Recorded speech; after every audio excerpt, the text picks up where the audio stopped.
cool story. You might have heard it before. All right, so we're down here at Jason's little spot, checking out all his cool stuff here. And Jason, what do we have going on here? What is that you're standing in? All right, Mark. So this is my first camper project. Okay. And before I tell you about this, I'm going to back up a little bit, and I'm going to tell you where the heart of this comes from for me. So when I was around 8 years old, my grandparents and their friends decided to get a bunch of campers and RVs and drive across the country and went to Alaska.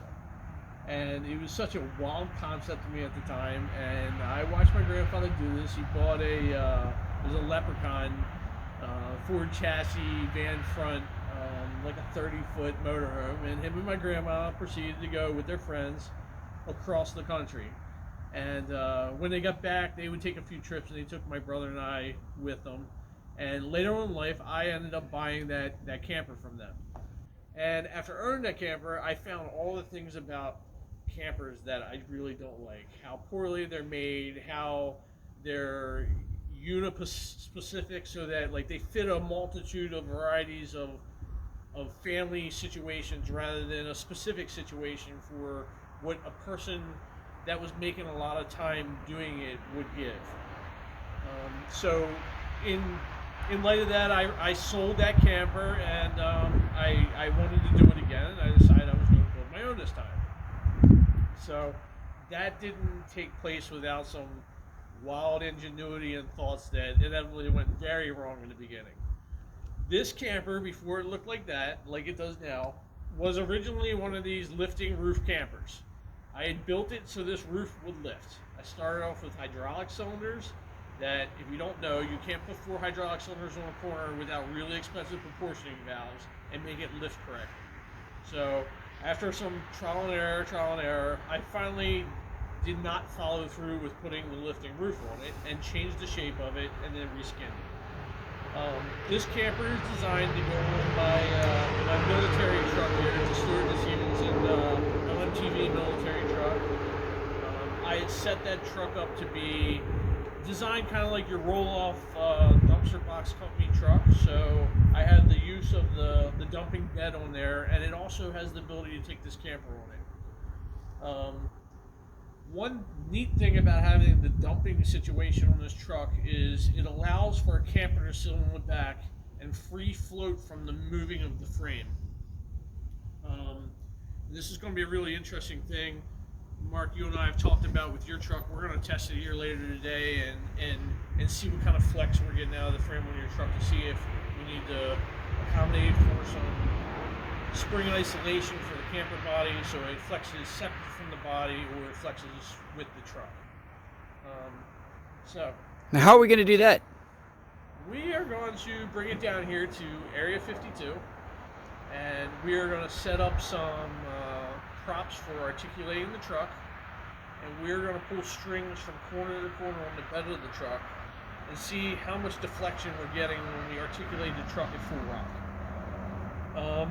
We're feeling a little bit like if we get less than an inch of deflection that we probably don't need to isolate it, but if we're getting a few inches of deflection, then we're going to have to figure a suspension system for your camper body when we put it on your truck. And one thing that me and you were talking about with our planning stages is a little bit about the just the process. So let's just talk about that for a second. Okay, so we were talking about the planning process, and I guess I can't stress enough that it's really important to spend the time planning out what you're doing. Saying that, I would also say expect that things won't always go as you plan, that there will be errors, and sometimes those errors will have expenses attached to them. And that's the learning curve. Like that's what it is. So you just know that, hey, you might mess up. No need to get upset about it. Shell out a few more dollars and fix the problem. So in this camper for me has been that a lot of that process. It's been as much as education as anything else, and it's been interesting for me that from the start of it to where it is today, that processes have changed. My skills have improved, my tools have improved, the design parts to it, they've improved. And so, you know, again, taking the time to try to plan your workout the best you can. Spend as much time thinking about what your project's going to be and all the pieces that it's going to have ahead of time, before you buy your material, before you cut your first piece of metal or wood or whatever you're working with, so that you can get have a good plan to work off of that has taken into account both your end result, your capabilities, your tooling abilities, and your resources to be able to accomplish it. So, yeah. Yeah, and I've seen a lot of people where they start their builds with great intentions, but they don't have either the resources, such as I have you as a resource, and this build wouldn't be happening without you as a teacher, educator, and my motivator. I don't know what else, but everything else. And I think those things are really key. So, as me and Jason have been talking about it, just like looking at his camper, he's learned so much from this experience, and we've been able to continue to take that and move it towards my camper build with my thoughts and ideas and my dreams and visions. And as a collaborative, he's able to take what he has, and I'm able to offer what I think I want with my planning. And so today we've spent a good portion of the day just talking about our jacks and connecting the stairs to the camper versus to the truck bed, and little things that might seem little, but when it's all said and done, those little things can add up. And what, you agree on that? Yeah, absolutely. And we can hop down here in a minute. We'll talk about the jacks on this, and it became an afterthought. It was not part of the original design, but it ended up being a really good idea, and it's something that we want to incorporate in Mark's build, and have it to full correct function that it should have been on this build. So yeah, you wanna let me hop down? Yeah, let's hop on down and we'll check it out. All right, we got to stand up here on this custom made side-by-side trailer. If you can see this, it's a cargo trailer for side-by-sides. What's next? Can't keep up with this fella. And then he's got the school bus chassis that I don't know what he's up to. It's almost impossible. I keep encouraging him to start a little YouTube channel called What's Jason Doing? Because it's pretty amazing. So let's hop on down and see what his jacks look like. Okay, so here's our jacking system. We had added this to the underside of this after the fact, and I would have felt a lot better if it would have been incorporated in the frame and went all the way across. It would have gave additional strength for the support of the body, and once this is all loaded down, weight was not as big a concern on this as it will be on Mark's camper, because it was going on my military truck, which has just about unlimited weight capacity.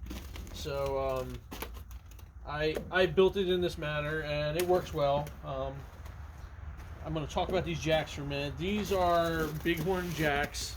You can get these off of Amazon, eBay for usually between $100 and $130. I did probably what anyone out there would do to start with, and I started looking for the normal camper jacks that people use to lift their campers off of trucks. A couple things you'll find out with that, especially for my build, is one, their weight rating is actually kind of low. They're super expensive, and they don't have a very far extension rate.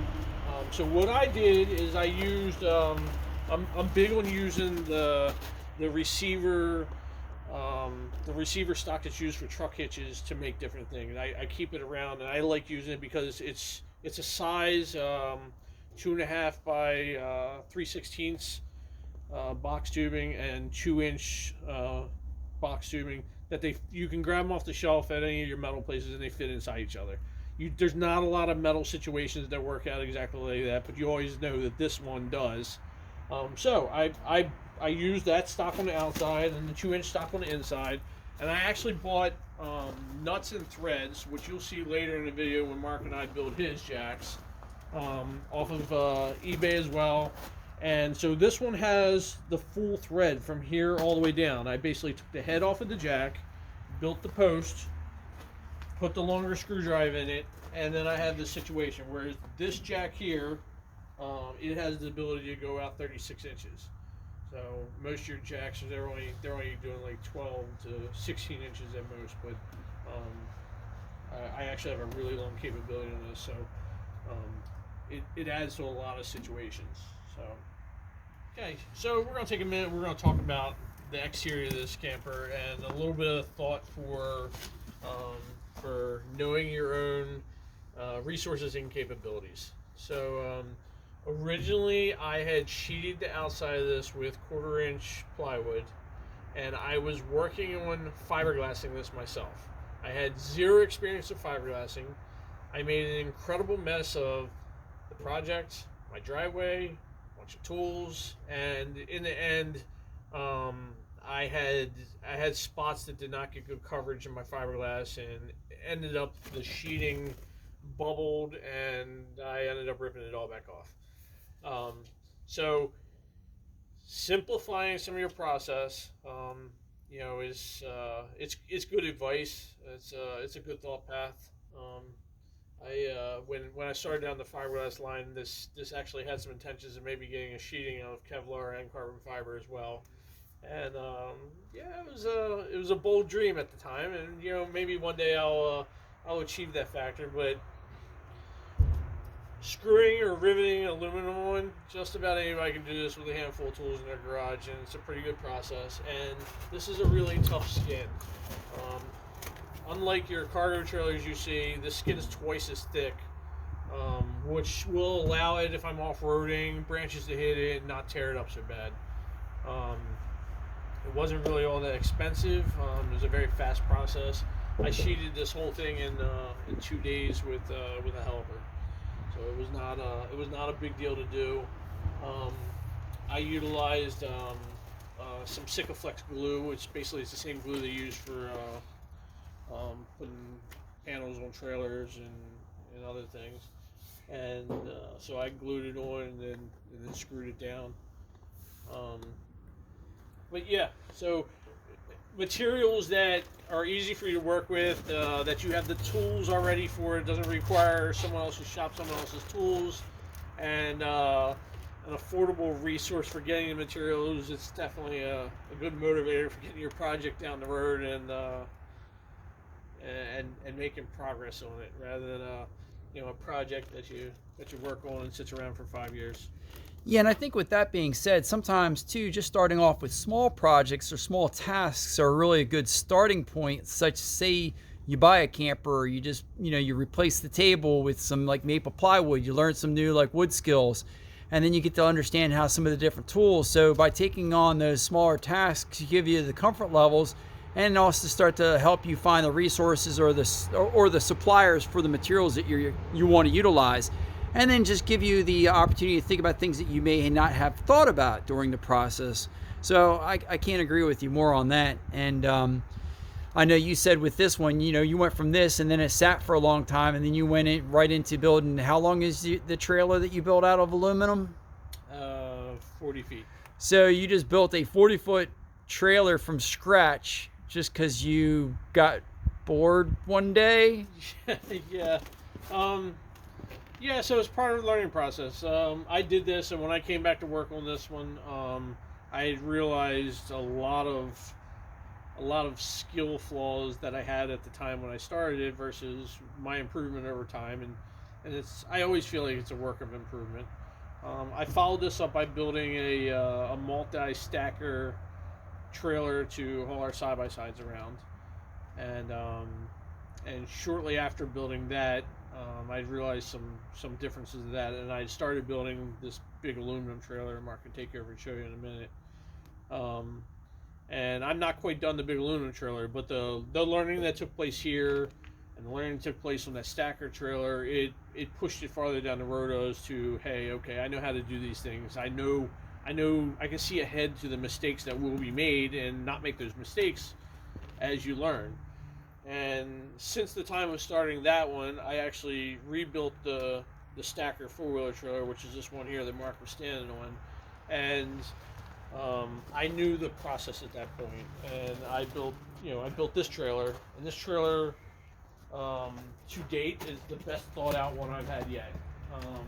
So this is basically for the side-by-sides. It's a side-by-side, more or less hauler, correct? Correct. You said 5 side-by-sides can haul? Holds 4. 4 side-by-sides. 2 on the bottom, 2 on the top, and if you go 4-wheeler riding or side-by-side riding, dirt bikes, whatever, you know that you're throwing a bunch of gear in the back of your truck. You're throwing your buddies in the back of the in the cab of the truck, and down the road you go. Well, we were quite often, putting our clothes and stuff in trash bags, so we got rain on the way. And so I built this compartment on the front of it. I can show you this compartment. So here we go, the inside compartment. Yeah, so I built this compartment, and basically we got shelves in here to set luggage on, and spare tires, coolers, whatever you're throwing. Like, I have the space for it now, and it's a dry space. Go down the road, and the other side you have your all your tools hanging up on the other side there. Yep. Yeah, and with that came a little bit of organization time, and I can show you that side as well. All right, let's go walk around there. All right, so I always like organization, and so this is the first work in progress for some organization. But we got all the things in here. The straps are in here, pullers. I have a whole separate set of impact drivers that go in here for a trip, extra parts, bolts, wrenches, screwdrivers, and we're set up. We go somewhere and beat our toys up, and we can repair them on site. So who does most of the repair? Yeah, about that. Yeah, I end up getting stuck doing a fair amount of repair, but I'm happy about it. So. It's all worth it at the end. All right, well that's cool. Let's go check out the big aluminum. You said 40-footer, right? 40 foot. All right. Kind of small. Huh? Okay. Okay. All righty. So. Oh, geez. On this project, we revisited the lifting roof idea, and on top of which we decided we were going to experiment with the idea of sliding sides. So, once complete, the roof will lift up, and on both sides it will have a bump out like you have in a regular, camper. The reason I did this is this unit holds 4 side-by-sides. Okay. And then people can sleep in the upstairs area. It'll be living quarters in the upstairs area, and that's kind of what we built here. So as you can see, I don't have the roof on it yet, and we're gonna walk inside here in a moment, and you'll get a kind of skeletal idea of what it will be one day. So I get it. So you got me down here learning how to build a truck camper, and then when the time comes, you'll be able to recruit me to help you finish it. Sounds like a good plan. Yeah. All right. So we're in the upper. I'm in the upper level here, living quarters, kicking back. And what do we got going on here? See if we can find you there. Okay, so down here would be 3 machines would go here. One goes on the lift and goes up in the top. Okay. This becomes a bathroom. Door to get in here. Woo! Going down. Having fun. Come in the door here, shower here, which actually goes up underneath the cabinets of the kitchen. So you get full height in here, and on top of this you'll have your cooktop for your kitchen, and that takes up the difference of that space. A little sink right here, and this is going to be the bathroom. And then you can see here I've used the same jack design that I used to lift the military camper to make these slide outs work. The nice thing about these actuators again is they're screw drive, so the timing for a slide out going out, for your average person getting those pieces, there are plenty of expensive pieces you can get, but this is a very simple design for good timing, that both motors will run relatively the same to run this out. When I get this part finished, it will have limit switches here, which will keep them from getting in a situation where one traveled farther than the other. But these 2 slide outs, they'll be powered by these, and then the roof lifting will also be powered the exact same way. Yeah, so living quarters up here, buggy storage down here, and then this is the building the lift project here. And you said with your lift, you have side doors that open up, like right here, for your tools would hang on this, and you would open up the doors, and your tools could be accessed from the outside. Is that correct? Yeah, so that's the idea, is that the tools would be accessible in here or open up, and if you're working next to the trailer, you could use the tools on the outside as well. And I think that's something, thinking about, you know, the truck camper build, the flatbed build, quite a few Overlander vehicles and companies are starting to do the same thing, where you have access inside or outside access. So say you're inside, you can grab what you need, or if you're outside, you can grab what you need from one compartment, which makes it a lot, you know, very practical. It's all time. So this is the lift. And then you said this, besides it's a lift that you could work on, but it's also for hauling a separate buggy underneath, correct? Right, so one machine will go up on a lift here, and it also gives the ability to do a clutch change or change the oil or anything else we got to climb under a buggy to do while we're out on the road. Right. Which is why I have this weird looking design on the floor here. This specifically fits a side by side. Okay. And the tires get placed in these corners, and it allows full underbody repair. So it's a very minimal space. So this will go up here, and we can adjust it for height to be able to work on the buggy with maximum clearance space underneath. Right. The lift is in fact a work in progress. I'm trying to work off of the cable idea. I got a winch hung up here, and this is one of those learning experience situations that I have started with this, and I've worked to a better idea already. So that idea will be scrapped here in the very near future, and I'm gonna revisit a different design.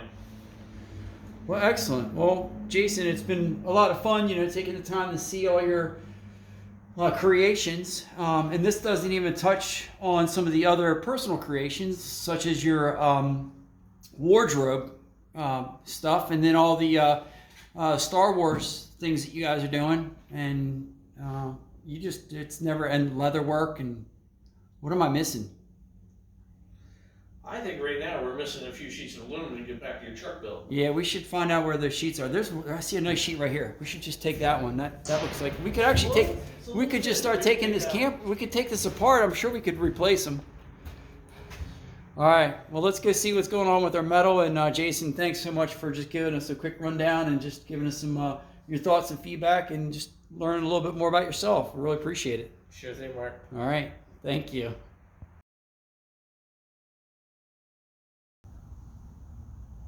We rolling?